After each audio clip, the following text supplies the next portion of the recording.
Conservation authorities in Indonesia are investigating suspicions that the illegal trade in tiger parts drove the killing of one of the rare big cats earlier this month. The male Sumatran tiger was killed on March 4 by residents of Hatupangan village in Mandailing Natal district, North Sumatra province, who had labeled it a nuisance and a menace to the village. The residents then strung up the tiger's body in the village hall for display. But an autopsy carried out soon after found that several body parts had been cut from the tiger's corpse, likely destined for the illegal trade in wildlife parts. See also, Lacoste replaces iconic crocodile with endangered species from Asia. The tiger had been spotted roaming near the village since February, and villagers believed it was a supernatural creature. On February 16, the big cat attacked a hunting party that had embarked into the forest to track the animal. 2 people were reported injured in the incident, in which the tiger managed to escape. Source: Muhammad Fadri, Facebook. A team from the Provincial Conservation Agency, the BKSDA, arrived the following day to caution the villagers against trying to capture or hurt the tiger, which is a protected species under Indonesian law. The officers did not manage to find the animal, and so decided to remain in the village. A few days later, the villagers reported another tiger sighting and asked the conservation officers to kill the animal. The BKSDA said the villagers forced the team to give written approval that the villagers could kill the tiger to prevent it from hurting another human. The villagers also told the team to immediately leave and to never return. The team received verbal abuse and one of our vehicles was damaged by the people, the agency said later in a statement. The BKSDA team subsequently sought help from the district police. Local authorities and the villagers agreed on March 2 to set a trap to capture the tiger. On the morning of March 4, the villagers found the tiger sleeping under a resident's stilt house. They stabbed the animal multiple times with a spear, killing it. It was also reported that local police officers shot the tiger with a stun gun.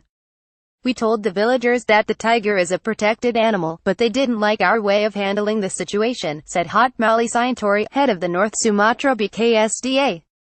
Source: Muhammad Fadri, Facebook. See also, deforestation in Sumatra carves up tiger habitats into ever smaller patches. After managing to retrieve the tiger's body from the village hall where it had been strung up, the BKSDA carried out an autopsy that showed several body parts missing.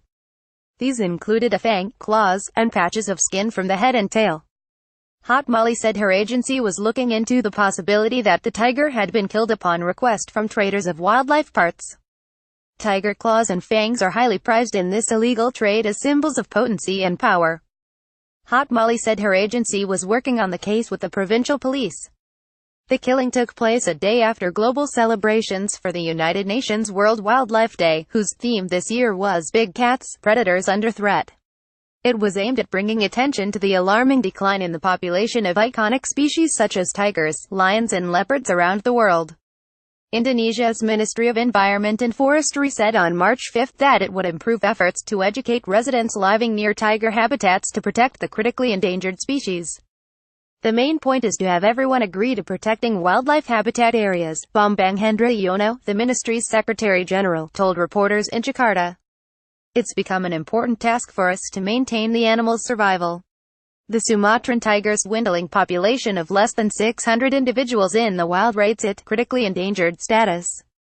Source: Shutterstock. The Sumatran tiger is a key conservation focus for the Indonesian government and wildlife activists. 2 other tiger subspecies native to Indonesia, the Javan tiger and the Bali tiger, were officially declared extinct in 2003 due to poaching and habitat loss, the same threats stalking the Sumatran tiger today. Habitat reduction has also resulted in more frequent cases of human-tiger conflict, and the problem is only set to worsen through the continued clearance of forests for plantations and roads. A series of road development projects currently planned by the government are expected to cut through Mount Loser, Kerinci Seblat and Bukit Barisan Selatan national parks, all of which are home to Sumatran tigers. See also, rising Sumatran tiger numbers show impact of protection efforts under Indonesia's 1990 Conservation Act. The killing of protected species such as Sumatran tigers, or the trade or distribution of the animal or its body parts, carries a prison sentence of up to 5 years and fines of up to 100 million rupiah, $7,000.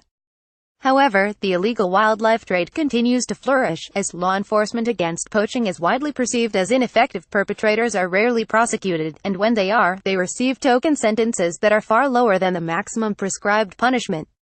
Conservationists have also pointed out the seeming impunity in the case of influential figures and officials involved in the illegal wildlife trade. The latest incident marks the third reported wildlife killing by humans in the country this year, following the deaths of 2 orangutans in Kalimantan, the Indonesian part of Borneo. This article originally appeared on Manga Bay.